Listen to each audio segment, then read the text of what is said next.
दोस्तों welcome to Action Study Point. दोस्तों आपके एग्जाम के लिए हिंदी जो है काफ़ी इंपॉर्टेंट है और इसलिए आपको हिंदी पर लगातार जो है मेहनत करना होगा। देखिए आज हम एक इंपॉर्टेंट टॉपिक देखने वाले हैं जो कि है संधि। देखिए आपके एग्जाम में 5 से 7 प्रश्न जो है संधि के ज़रूर बनने वाले हैं, इसलिए आपको संधि पढ़ना ज़रूरी है। देखिए इस वीडियो में हम संधि ऐसे पढ़ने वाले हैं कि आप जो है संधि के एक भी प्रश्न गलत नहीं करेंगे।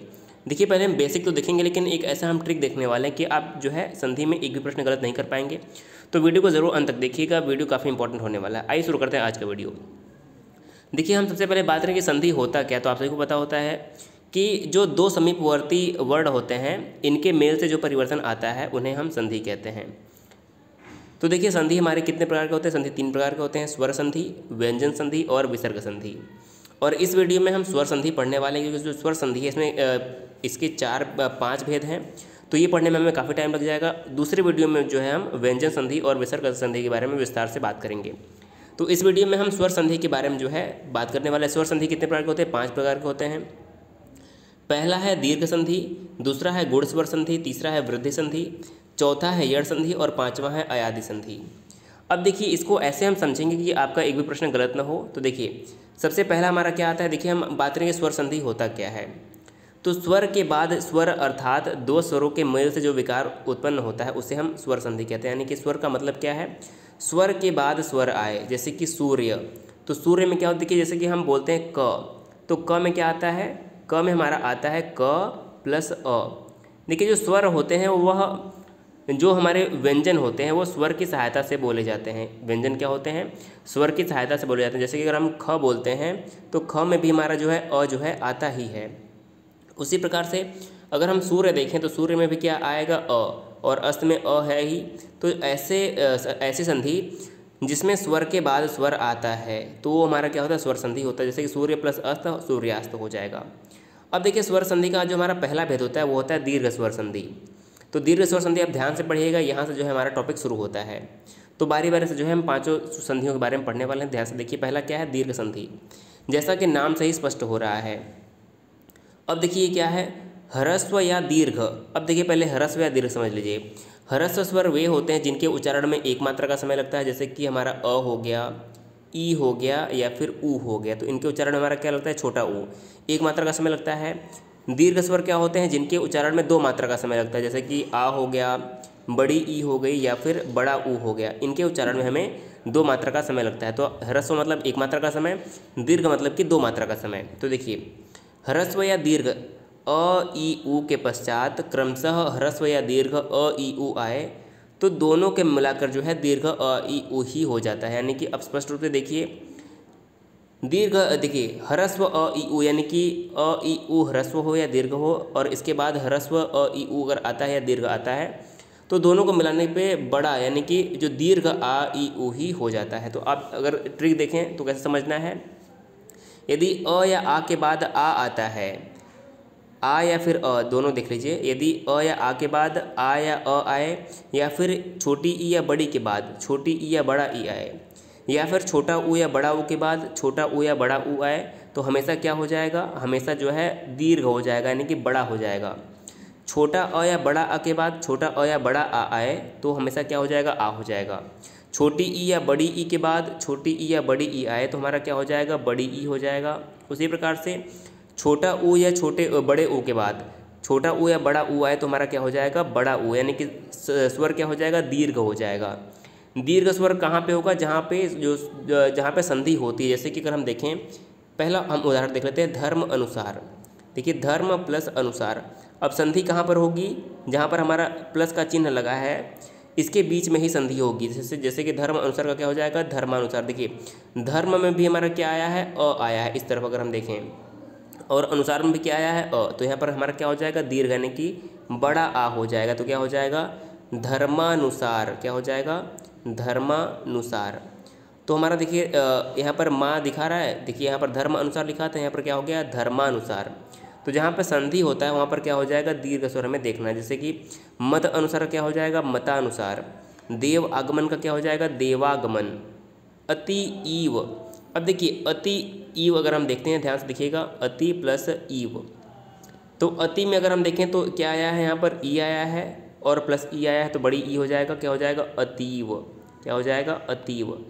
तो बड़ी ई की मात्रा आपको यहाँ पर दिख रही है, तो देखिए बड़ा आपको ई दिखे, कहीं पर बड़ा आपको ऊ दिखे या फिर बड़ा आ दिखे, तो वहाँ पर हमेशा हमारा क्या होगा, दीर्घ संधि होगा। जैसे कि धातुस्म, धातु, देखिए बड़ा ऊ आया धातु में तो हमारा क्या हो जाएगा, दीर्घ संधि।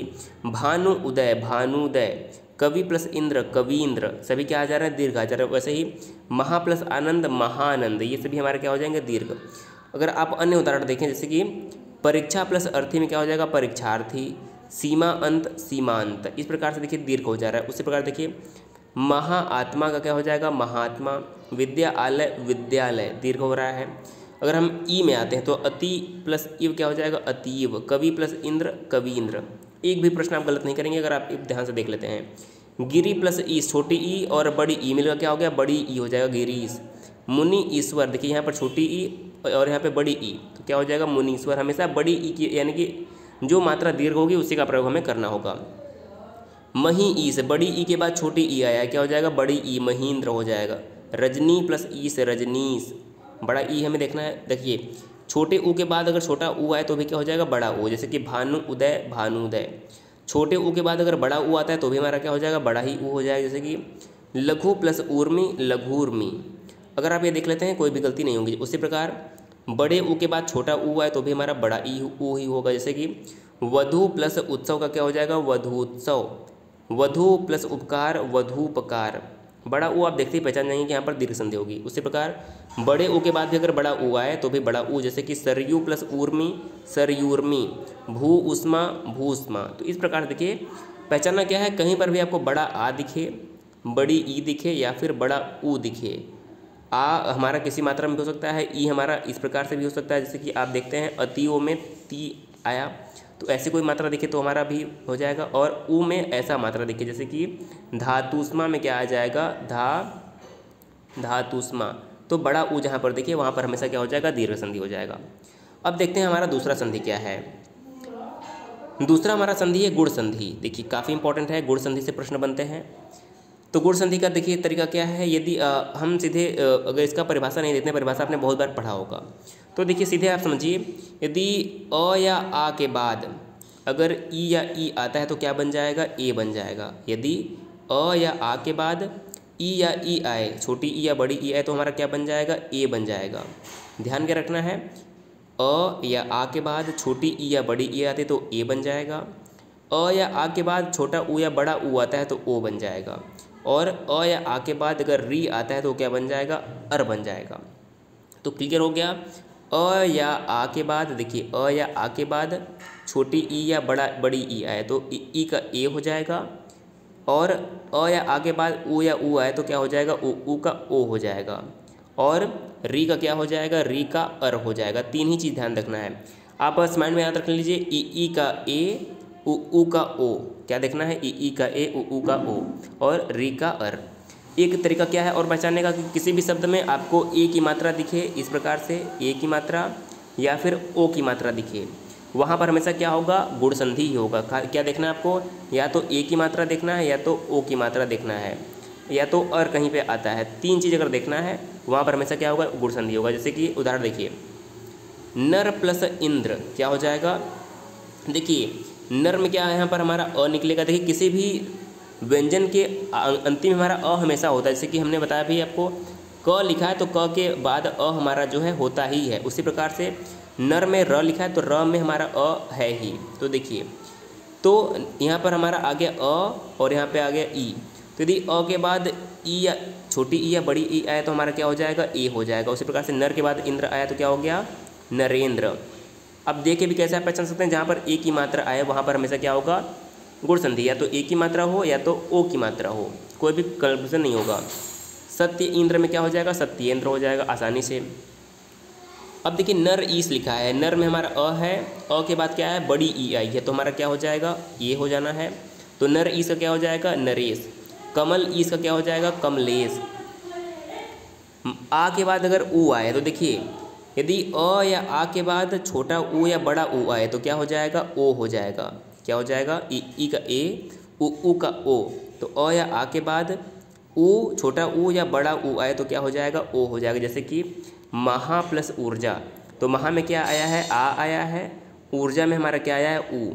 तो आ के बाद अगर ऊ आए तो क्या बन जाएगा ओ, महा ऊर्जा का क्या हो जाएगा महोर्जा, गंगा उदक का गंगोदक।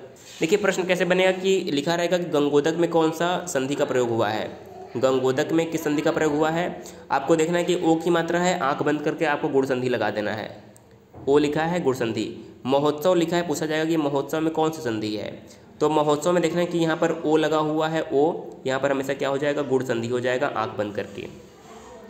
उसी प्रकार देखिए वीर उचित, यहाँ पर अ है, यहाँ पर ऊ है तो हमेशा ओ आ जाएगा, वीर उचित का वीरोचित, पर उपकार का परोपकार।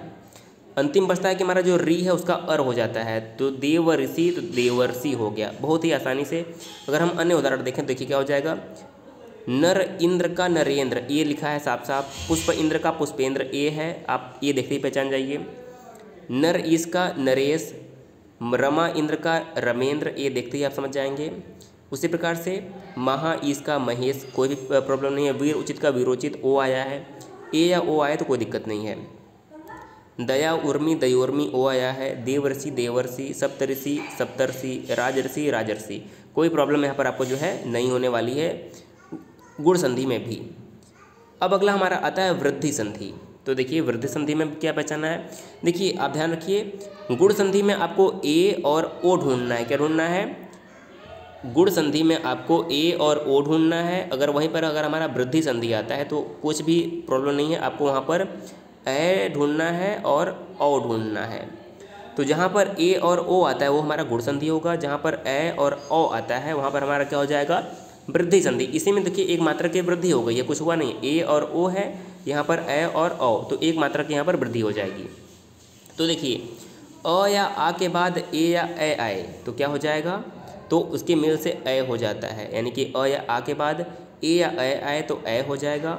उसी प्रकार से अ या आ के बाद ओ आए या ओ आए तो दोनों का क्या हो जाएगा ओ हो जाएगा। तो आप देखिए शॉर्टकट में अ या आ के बाद ए या ए आए तो ए हो जाएगा, और अ या आ के बाद ओ या ओ आए तो क्या हो जाएगा ओ हो जाएगा।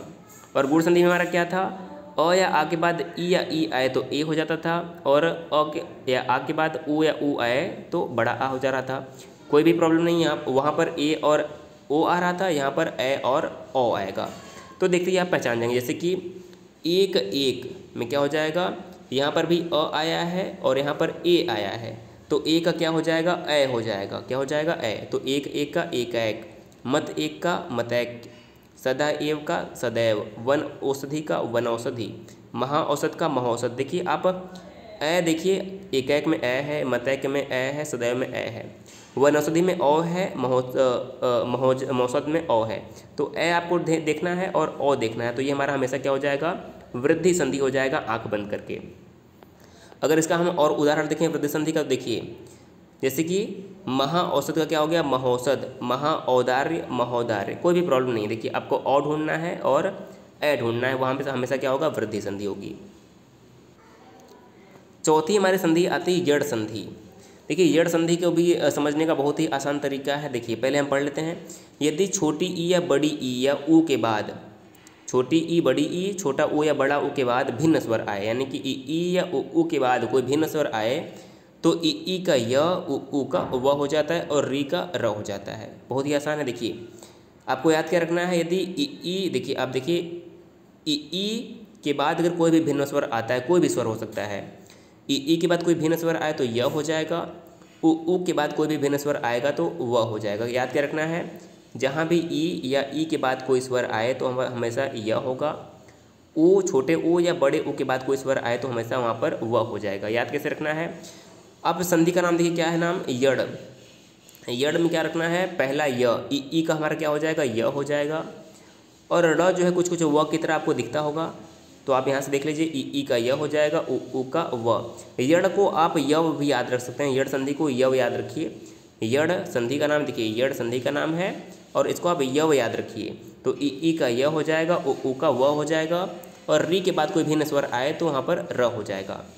अब आपको पहचानना कैसे, एक आसान तरीका, जहाँ पर भी आपको बीच में य या फिर बीच में जहाँ भी आपको व दिखे वहाँ पर हमेशा क्या हो जाएगा यड़ संधि। जैसे कि उदाहरण देखिए, अति प्लस अधिक। देखिए अति में हमारा क्या आया है ई के बाद हमारा कोई भी स्वर अ आया है तो क्या हो जाएगा, ई के बाद अगर कोई भी स्वर आए तो हमेशा वहाँ पर य ही होगा, याद रखिए। ई या ई के बाद, छोटी ई या बड़ी ई के बाद कोई स्वर आएगा तो वहाँ पर हमेशा क्या होगा, य। जैसे कि अति अधिक आया तो क्या हो गया, अत्यधिक। देखिए जहाँ पर संधि हो रहे थे वहाँ पर क्या हो गया, अत्यधिक, क्या आ गया है, य आ गया यहाँ पर, देखिए य आ गया। उसी प्रकार से अति आदि, इत्यादि का इत्यादि, अति उत्तम का अत्युत्तम। तो अगर कोई भी ऐसे संधि लिखा हुआ है कि इत्यादि में पहचानिए, देखिए अगर लिखा है कि पहचानिए कि इत्यादि में कौन सी संधि है, पहचानना है कि इत्यादि में कौन सी संधि है, तो आप यह देख के आसानी से बता पाएंगे कि यहाँ पे क्या है। यहाँ पर हमारा जो है वो यड़ संधि है। यह देखते ही आपको यड़ याद आ जाना चाहिए, आसानी से आपका काम आसान हो जाएगा। अगर हम अन्य उदाहरण देखें तो देखिए सु प्लस अच्छ लिखा है, तो देखिए ऊ लिखा है, ऊ के बाद कोई भी भिन्न स्वर आया है तो ऊ का हमारा हमेशा क्या हो जाएगा, वह हो जाएगा। तो सु अच्छ का स्वच्छ हो जाएगा। अनुएषण का अन्वेषण, वधु आगमन का वध्वागमन। तीनों में बीच में आपको वह दिख रहा होगा, वह इसकी पहचान है। री के बाद कोई भी भिन्न स्वर आया तो र हो जाएगा, जैसे कि पितृ अनुमति, पितृ अनुमति, मातृ इच्छा, मातृ इच्छा, एकदम क्लियर हो जाएगा। तो यह देखना है आपको और वह देखना है और र देखना है। और हमारा पांचवा बचता है अयादि संधि। तो अयादि संधि भी बिल्कुल आसान है। देखिए यदि ए ओ औ स्वरों का मेल दूसरे स्वरों से हो, यानी कि ए ओ औ के बाद कोई अन्य स्वर आए तो ए का अय हो जाएगा, ए का आय हो जाएगा। देखिए ए का क्या हो जाएगा, ए का हमारा हो जाएगा अय, ए का क्या हो जाएगा, ए का हमारा हो जाएगा आय, ओ का हमारा हो जाएगा औ और औ का हमारा हो जाएगा आओ। तो बहुत ही आसान। देखिए यदि ए के बाद कोई भी स्वर आता है या फिर ओ या औ के बाद कोई भी भिन्न स्वर आता है तो ए का हमारा ए का हमारा आय, ओ का औ का आओ। बस इतना ही आपको याद रखना है, संधि आपका पूरा क्लियर हो जाएगा। तो जैसे कि ने प्लस अन लिखा है तो ए के बाद हमारा क्या आया है, अ आया है। तो जहाँ पर भी ए आएगा वहाँ पर हमारा क्या हो जाएगा, अय। तो ने अन का नयन, से अन का सयन, उसी प्रकार से नय अक का नायक, पो अक का पावक, भो अक का भावक, भो अन का भावन, उसी प्रकार से पौ अक का पावक। देखिए यहाँ पर औ लिखा है तो आओ हो जाएगा, क्या लिखा है, पौ, यानी कि औ है, औ का क्या हो जाएगा, आओ। देखिए लिखा हुआ है औ का आओ, तो पौ प्लस अक का पावक, नौ प्लस इक का नाविक, आओ, भौ उक का भाव। तो देखिए इस प्रकार से आपके जो हमारे स्वर संधि होते हैं इसके पांचों पार्ट हमने पढ़ लिए हैं। अब हमारा बचता है विसर्ग संधि और व्यंजन संधि। दोस्तों अगर आपको वीडियो ये पसंद आता है और आप चाहते हैं कि व्यंजन और विसर्ग संधि भी आपको दिया जाए तो कमेंट करके हमें ज़रूर बताइएगा। वैसे भी आपको विसर्ग संधि और व्यंजन संधि भी पढ़ना काफ़ी ज़रूरी है, तो कमेंट करके बताइएगा कि आपको ये वीडियो कैसा लगा। देखिए अगर आप ध्यान से पढ़ते हैं, थोड़ा सा प्रैक्टिस करते हैं तो संधि की एक भी प्रश्न जो है आप गलत नहीं करेंगे। दोस्तों वीडियो को जरूर शेयर कर दीजिएगा, चैनल में पहली बार है सब्सक्राइब कर दीजिएगा। वीडियो देखने के लिए बहुत बहुत धन्यवाद।